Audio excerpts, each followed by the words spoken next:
In the top stories, SCASPA says an investigation has been launched to determine the cause of the MV apple cider incident. Regionally, Belize has stepped up surveillance after bird flu outbreaks in neighboring countries. And on the international scene, Pope Leo has urged a breakaway Catholic group to abandon plans to ordain new bishops or face excommunication. Hello and welcome to the ZIZ Midday Major Newscast. Today is Tuesday, 30th June, and I am Jasmine Thomas. First, on the local scene. A full investigation is now underway into the circumstances that led to the MV apple cider sinking on Monday. This was confirmed by the St. Christopher Air and Seaports Authority, SCASPA, who added that investigators are now working to determine what caused the passenger ferry to go down. In a statement issued on Monday, SCASPA also commended the Coast Guard, emergency services, law enforcement agencies, the crew of the MV Marcana, tug operators and other responders whose efforts ensured that the 47 people on board were brought to safety. A counselor was also brought in to provide support to the survivors. SCASPA said it will provide updates on the findings of the investigation as more information becomes available. And the St. Kitts and Nevis Coast Guard said it is very thankful that all passengers and crew were safely rescued after the MV apple cider ran into difficulty yesterday. ZIZ's Kent Fuentes spoke to the senior Coast Guard officers about the incident and filed this report.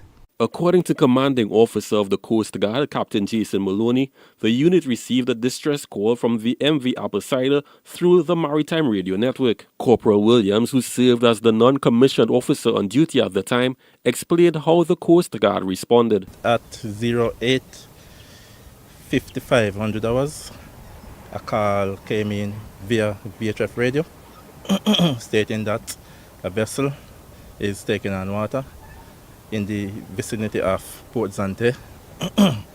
I then relayed the information to the coxswain, where 3 five-field and 4 crew members was dispatched to the area to assist the persons on the vessel. Captain Maloney said the successful rescue reflected the training and preparedness of the Coast Guard's officers. I think the rescue effort was professionally done, and it was all in timing that we normally practice. Whereas once we get some kind of a call or if we hear something, that we have a limited time in order for us to deploy. So based on that, it was very timely and professional. He also commended the local mariners who assisted in the rescue, saying their quick response helped save lives. Generally, especially in the marine environment, if and when there is a problem, they have a tendency for mariners to get together to try and assist. So based on that, that is exactly what happened this morning. We had a motor vessel, I think it was Marcana, who would have given some very important assistance this morning with assisting some persons who would have been in the water. So again, the marine environment always tends to get together to ensure that we save lives. Captain Maloney is also urging ferry passengers to make safety a priority every time they travel. What I would say for the passengers, always think safety. If and when you're going on board, nothing is wrong with it at all. Sometimes it's just inconvenient, but always put on the life jacket. This is a perfect example where, because persons had on their life jacket, everybody came home safely. If persons who may not be able to swim without the life jacket and they start panicking, now it creates another problem. So it's always wise that if you're going from point A to point B, put on the life jacket. Kent Fuentes, ZIZ News. The government of St. Christopher and Nevis has announced that a state funeral for the late Deputy Prime Minister Hugh Heiliger will be held on Thursday, 9th July.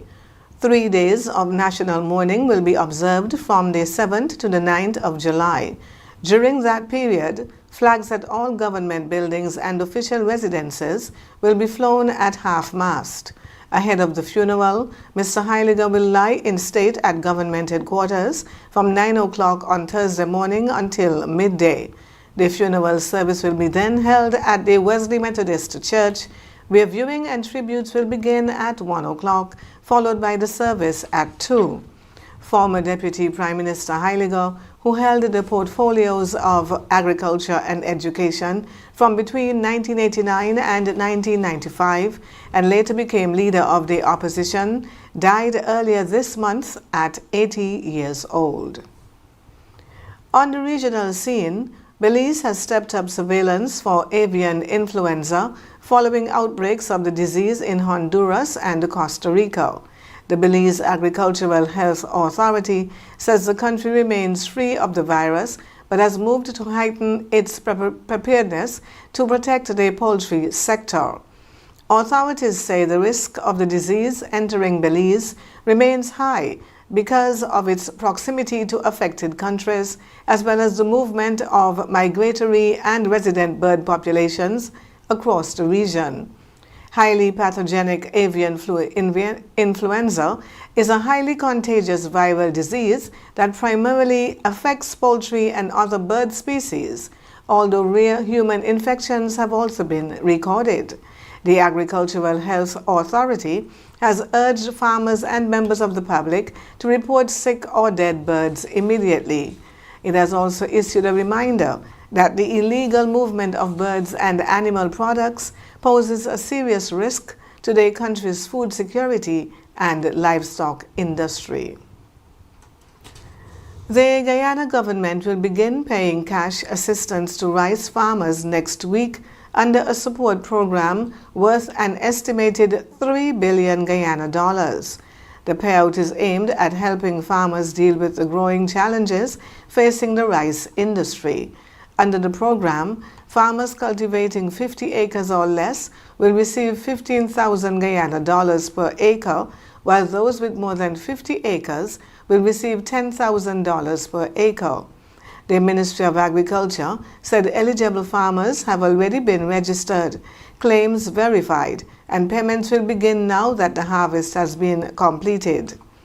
The government said the initiative is intended to support farmers, protect rural livelihoods, and help keep the country's rice industry competitive. Now for a look at international news. Pope Leo XIV has made a last-minute appeal to a breakaway traditionalist Catholic group to abandon plans to ordain 4 new bishops without Vatican approval. The ceremony is scheduled to take place on Wednesday, despite the Pope's warning that it would result in automatic excommunication. In a letter to the leader of the Society of St. Pius X, Pope Leo urged the group to reconsider, describing the move as a grave sin that would deepen its split from the Catholic Church. The group has rejected the Pope's appeal, saying it has no plans to cancel the consecrations and is prepared to accept the consequences. The Society of St. Pius X was founded in opposition to the modernizing reforms of the Second Vatican Council. Its founder and 4 bishops were excommunicated after carrying out unauthorized consecrations in 1988. Although those excommunications were later lifted, the group remains outside the Church's canonical structure. And in more international news, an Australian man has been charged with the murder of a 17-year-old girl whose body was found inside a suitcase in Thailand. Thai police say the suspect, Simon Kaman, was arrested at Bangkok's International Airport on Saturday as he prepared to board a flight to Australia. Investigators say security camera footage shows the teenager entering the condominium with the suspect before he was later seen leaving alone with a large suitcase.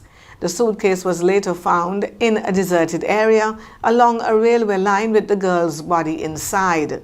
Carmen has been charged with premeditated murder, concealing a body, and the rape of a minor. He has denied the allegations. Under Thai law, a conviction for premeditated murder can carry the death penalty. We now take a look at the weather. Partly cloudy skies, a few pockets of moisture and lingering Saharan dust.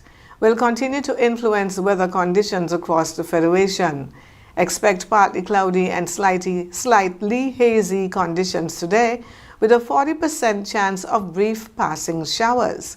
Tonight will be partly cloudy with a continued 40% chance of brief showers. Temperatures will reach a high of 32 degrees Celsius or 90 degrees Fahrenheit with an overnight low of 25 degrees Celsius or 77 degrees Fahrenheit.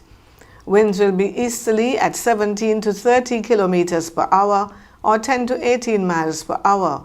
Seas will range from 0.6 to 1.5 meters or 3 to 5 feet. Sunset will be at approximately 10 minutes before 7, while sunrise tomorrow morning will be at around 20 minutes before 6. And that brings us to the end of the Midday Major Newscast. Join us this evening for these stories and more in detail. Thank you for tuning in. I am Jasmine Thomas. God bless you.